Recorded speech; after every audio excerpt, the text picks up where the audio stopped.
여러분, 결혼하면 어떤 이미지가 떠오르시나요? 아마 예전과는 많이 다를 겁니다. 그래서 오늘은요, 막연한 이야기 대신에 확실한 통계 데이터를 가지고 2024년 대한민국 신혼부부의 진짜 모습은 어떤지 그들의 삶을 한번 속속들이 들여다보겠습니다. 자, 그래서 오늘 우리가 함께 따라가 볼 이야기는 이렇습니다. 먼저 전체적으로 결혼이 얼마나 줄었는지 큰 그림부터 보고요. 그 다음엔 요즘 신혼부부들은 과연 어떤 사람들인지 프로필을 그려볼 거예요. 그리고 당연히 경제적인 문제, 또 가족의 모습은 어떻게 바뀌었는지, 마지막으로 새롭게 떠오르는 트렌드인 재혼까지 차근차근 짚어보겠습니다. 자, 그럼 퀴즈 하나 내볼까요? 2024년 현재 우리나라에 있는 신혼부부는 총 몇 쌍일까요? 여기서 신혼부부는 결혼한 지 5년이 안 된 부부를 말하는데요. 정답은 바로 95만 2천 쌍입니다. 근데 이 숫자가요, 그냥 100만이 안 되는구나 하고 넘어갈 게 아니에요. 이게 바로 1년 전보다 2.3%나 줄어든 수치거든요. 그러니까 결혼이라는 제도 자체가 지금 엄청난 변화의 한가운데 있다는 걸 보여주는 거죠. 그렇다면 이 95만여 쌍의 부부들, 이 숫자 뒤에 숨어있는 사람들은 과연 어떤 모습일까요? 우리 한번 데이터를 가지고 요즘 신혼부부의 평균 프로필을 쫙 한번 그려보죠. 뭐부터 볼까요? 가장 먼저 나이부터 한번 살펴보겠습니다. 역시나 예상했던 대로네요. 처음 결혼하는 초혼과 두 번째 사랑을 시작하는 재혼, 평균 나이 차이가 꽤 크죠? 초혼은 남편이 32살, 아내가 30살 즈음에 결혼하는 반면에 재혼은 남녀 모두 40대를 훌쩍 넘어서는 걸 볼 수 있습니다. 부부 사이의 나이 차이, 이것도 참 재밌는 포인트인데요. 가장 흔한 케이스는 뭘까요? 바로 남편이 3살에서 5살 많은 경우였습니다. 전체 신혼부부 4쌍 중에 1쌍은 바로 이 경우에 해당한다고 하네요. 학력은 어떨까요? 여기서도 아주 뚜렷한 패턴이 보입니다. 남편과 아내 둘 다 대학교 졸업자인 경우가 가장 많았어요. 그러니까 비슷한 교육 수준을 가진 사람들끼리 만나는 경향이 아주 강하다는 걸 알 수 있는 대목이죠.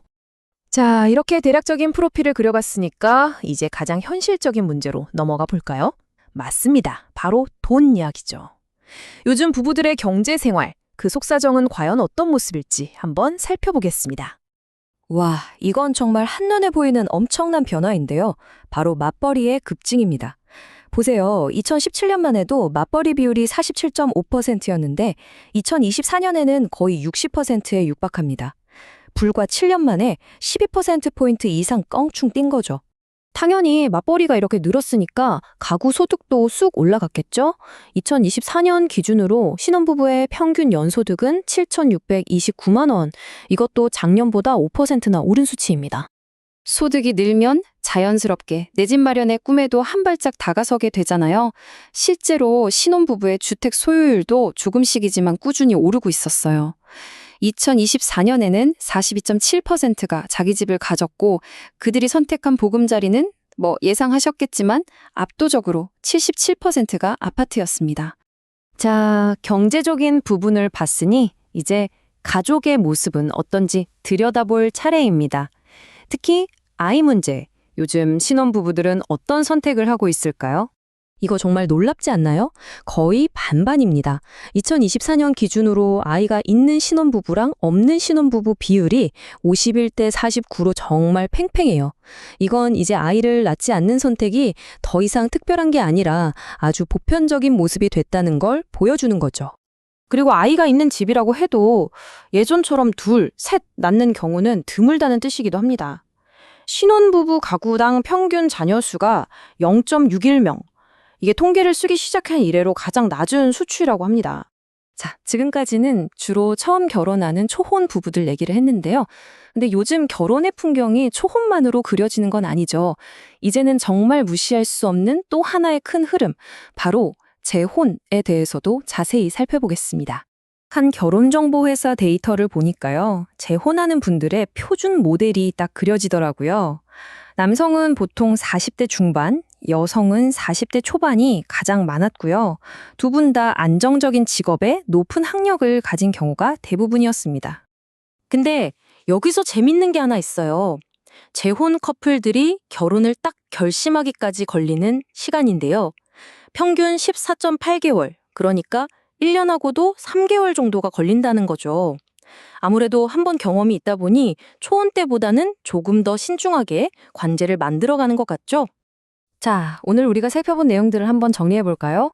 핵심은 이겁니다. 일단 전체 신혼부부 숫자는 줄고 있어요.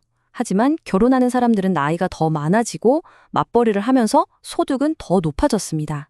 그리고 자녀가 없는 부부가 거의 절반에 달하고 재혼은 이제 아주 뚜렷한 하나의 트렌드로 자리를 잡았죠. 이 모든 게 지금 우리 한국 사회의 변화를 고스란히 보여주고 있는 겁니다. 결혼하는 사람은 줄고 나이는 많아지고 경제적으로는 더 안정되지만 아이는 적게 낳는 시대. 이런 변화의 끝에서 우리가 마주하게 될 미래의 가족은 과연 어떤 모습일까요? 우리 모두에게 남겨진 한 번쯤 깊이 생각해 볼 문제입니다.